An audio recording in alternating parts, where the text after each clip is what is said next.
Alrighty, so today is basically just a progress report on the 395 project. We made some changes to the build and everything, if you've been watching the videos. And we're basically looking to get a lot more performance out of it. So I made changes. And the changes, well, before I made the changes, I was sitting at 170 pound of compression. I made changes that you would expect to cause the compression to come up, and we ended up at 165 pounds of compression. So I was 5 pounds less than where I started. And whenever we made test cuts, it was slower than what I had initially. So basically what we're doing now is just seating rings and seeing what happens to the performance as time progresses. Now I just did a compression test. So the runtime that this saw has had since you last seen it on that video where it actually performed worse, it's just been like shop, like letting it sit and idle, blipping the throttle, stuff like that. Probably half a tank or so of doing that stuff. And then today I'm actually going to come out here, I'm going to make some cuts and see what happens.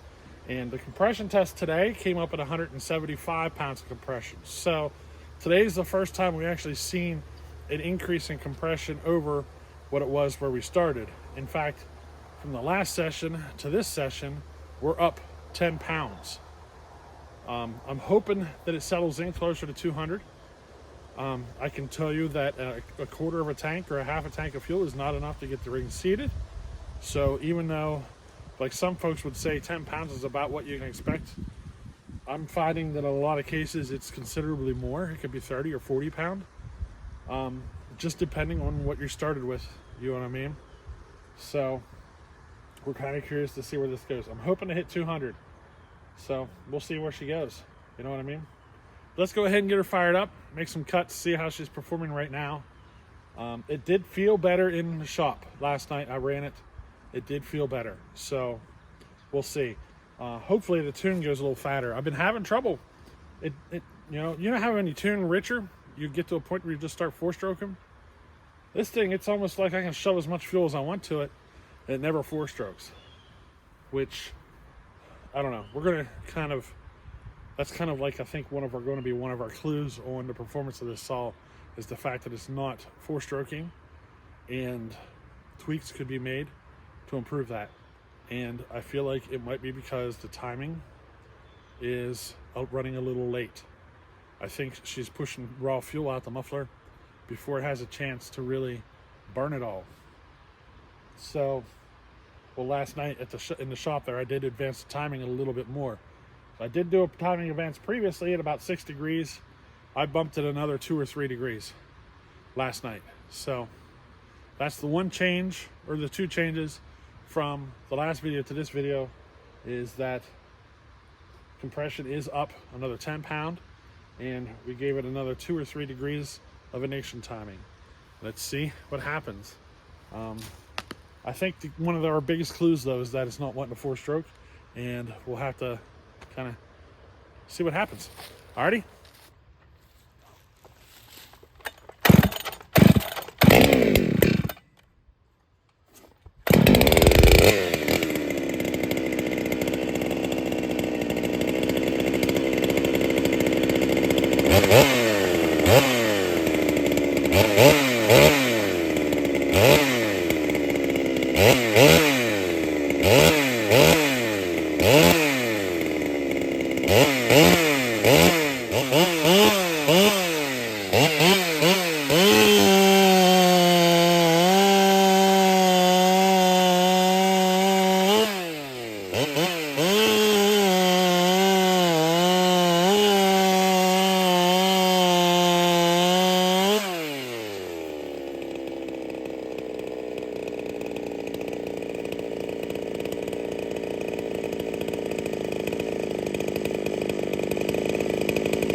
Well, there she is. I can tell you it's running better. It's definitely, without a doubt, running better. I leaned out the tune a little bit, then I ended up fattening it right back up to where it was. Just kind of playing with it to see where it wanted to live. It didn't really change nothing in the tune yet. But I can tell you it's definitely running better. It's not as finicky. It's more stable running, if you know what I mean. Just a little more stable. I don't know if it's faster yet. We're gonna do some side by side. I wasn't going to do the side by side cuts, but with the previous videos. But it's definitely running better. I don't know if it's faster yet, but it is definitely running better. So we're gonna see how this plays out. Now remember, we went from a 7-pin originally, and then we're actually running an 8-pin now. So the goal here is to get enough power out of this thing to pull that 8-pin with authority, with a 20-inch bar, with a lot of authority. And as the compression comes up, I'm finding the torque of the saw is smoothing out, and it's just performing better in general. I am struggling with the 395 chassis though, getting them to pull the kind of RPM I'd like them to pull. It might just be the 395 chassis though. I just can't seem to get the RPM out of them like I can with other ones. So we'll have to explore that a little bit. But I just can't seem to get them to really wind out, you know what I mean? So we're going to definitely want to rely on our torque a lot more on the 395 chassis. Go to bigger sprockets and so forth, you know what I mean? Just going from a 7-pin to an 8-pin sprocket, what is it? You need like another 500 or 600 RPM to keep up with it. So if a guy is able to run an 8-pin sprocket at like 12,000 RPM, you have to be able to pull like 12.5 on a 7-pin. It's something like that. If you're both pulling, if you're not having any issues with your torque or nothing. It's weird how the chain speed thing works. Usually the 7-pin will outrun the 8-pin because of a torque issue. It takes more torque to pull an 8-pin. But if you get the torque, if you have it available, the 8-pin will outrun a 7-pin. And that's kind of our goal here with the 395. So, alrighty, let's take a look at some side-by-sides, and we'll end the video with the side-by-sides. Alrighty, I don't know which way is faster yet. This is starting to feel a lot better though. So I wouldn't be surprised if we're starting to at least cut the same speed as the 7-pin or getting closer to it. As the compression builds, torque, it's improving on the torque and everything. So, so if you don't know that, the compression improves torque, but there's a point of no return, or point of pointless return, I guess you could say. Once you get to a certain point on your compression, it'll help clean up your torque issues and stuff, but you can get to a point where you're taking it so far that your gains just really aren't there. So, in fact, it could actually hurt you in the long run, because it takes a lot more energy for that piston to squeeze it, and it can limit how many RPM it's doing. And with this at 175 pound of compression, we aren't even close to that point yet. It's well over 200 that I'm finding that starts to really happen. Which you also got your dynamic compression. So there's static compression and dynamic compression. So a lot of that is actually going to be your dynamic compression factoring in that slows you down.